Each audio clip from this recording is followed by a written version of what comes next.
سلامونه ستړي مشې د چټک نیوز ګرانو کتونکو. د امریکا او طالبانو ترمنځ نوې معامله. که زموږ په یوټیوب چینل کې هم نوي یاستئ، د نورو تازه خبرونو ویډیوګانو لپاره زموږ یوټیوب چینل هم در سره سبسکرایب کړئ. د امریکا د متحده ایالاتو یو مهم وکیل وایي چې د جو بایدن حکومت لګیا دی او د هڅه کوي چې طالبان دې ته قانع کړي چې په افغانستان کې د امریکایي ځواکونو د یوې وړې ډلګۍ پاتې کېدل ومني. دغه وکیل وایي چې امریکا طالبانو ته ویلي دي چې په افغانستان کې داعش قوي ریښې لري او داعش د طالبانو دښمن دی. نو که طالبان غواړي داعش له منځه یوسي نو د امریکا مرستې ته اړتیا لري.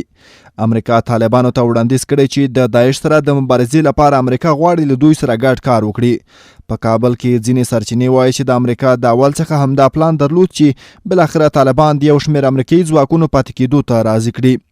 ویل کېږي چې طالبان د امریکا سره په دې ساله شوي چې د سفارت د ساتنې په نامه د امریکایي ځواکونو یوه ځانګړې ډلګۍ په افغانستان کې ومني او په دې ډول هم د امریکایي ځواکونو شتون او پاتې تضمین شي او هم د طالبانو او امریکا ترمنځ تړون عملي شي. طالبانو په رسمي ډول تر اوسه د دې خبر په هکله کوم غبرګون نه دی ښودلی، خو تر دې وړاندې دې ډلې ویلي وو چې په هیڅ صورت ورته په افغانستان کې د امریکایي ځواکونو پاتې کېدل د منلو وړ نه دي.